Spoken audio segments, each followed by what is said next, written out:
அதாவதுங்க கவர்மெண்ட்டு க ஒரு கவர்மெண்ட்டில் வேலைக்கு சேர்றதுக்கே ஒரு கவர்மெண்ட்டில் நமக்கு ஒரு வேலை கிடைக்குதுங்கன்னா அதுக்கு நல்ல நடத்தை சான்றிதழெல்லாம் வேணுங்க. கான்ட்ராக்ட் சர்டிஃபிகேட், மெடிக்கல் சர்டிஃபிகேட், என்னங்க medical medical medical certificate, contract certificate, என்னங்க நல்ல நடத்தை சர்டிஃபிகேட்டு, போலீஸ் வெரிஃபிகேஷனு, இதெல்லாம் இருக்குதுங்க. இதெல்லாம் இருந்தால் தான் கவர்மெண்ட்டில் வேலை கிடைக்கும்.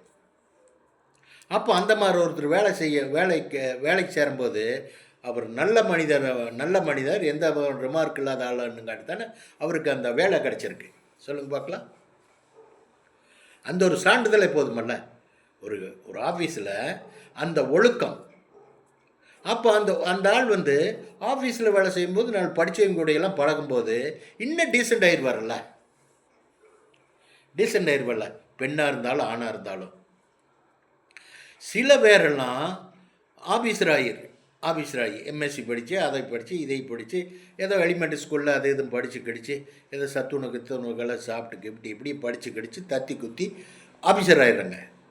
ஆஃபீஸ் ஆகும்போது அந்த சத்துணவு சாப்பிட்டு எலிமெண்ட்ரி ஸ்கூலுக்கு போயிட்டு இருந்தியல்ல அங்கே, அதெல்லாம் மறக்கக்கூடாது,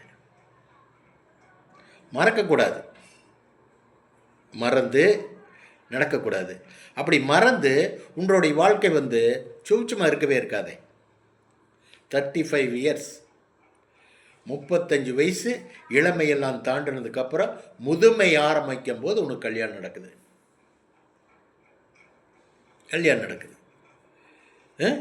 கல்யாணம் நடக்கும்போது அந்த கல்யாணமும் ஒரு யூஸ்லெஸ் கல்யாணம் ஆகிப்போச்சு.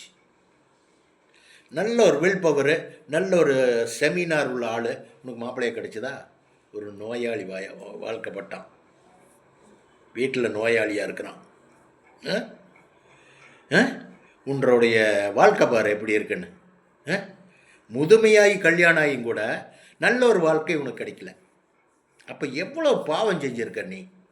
உங்கள் பேரண்ட்ஸு, உங்கள் தாத்தா, உங்கள் அப்பா, உங்கள் குடும்பம், அது எல்லாம் பாவத்தின் சம்பளம் தான் உனக்கு அந்த மாதிரி நடந்திருக்கு. அப்படி நடந்துமே நீயே பாவம் செய்கிற. நீ தன்மையாக இருக்கணும் அல்லவா? ஆஃபீஸில் அத்தனை பேரும் ஒரு அலுவலகத்தில் உன்னை மோசங்கிறாங்க, பூச்சிங்கிறாங்க. இது பாவமான வார்த்தை அல்லவா அவங்க வாயிலிருந்து வர்றது?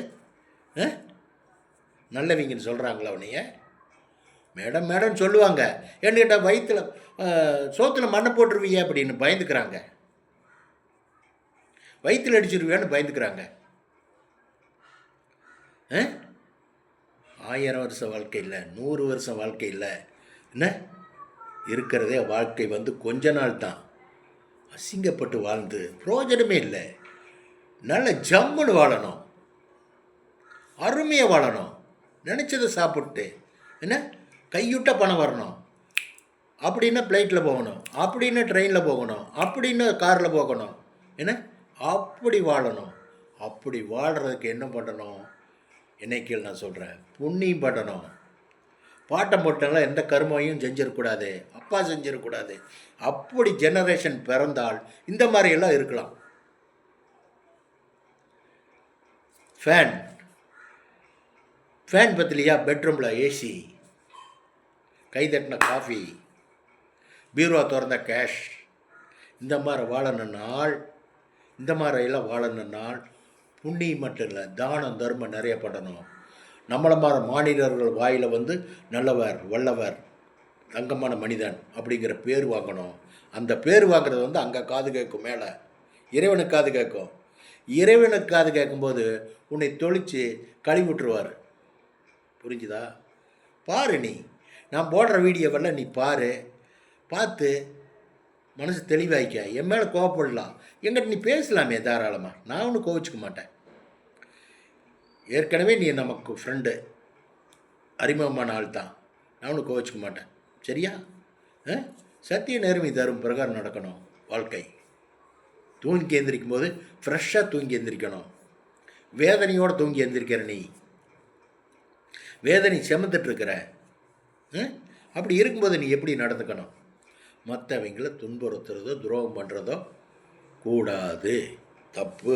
அது நமக்கே அப்படியே மாறும், நமக்கே பாதிக்குன்னு சொல்ல வர்றேன். உண்மையாக இருக்கணும், கடவுளை வழிபடணும், இறைவனை வழிபடணும், இறைவன்கிட்ட பேசணும். வச்சுருட்டா பாய்.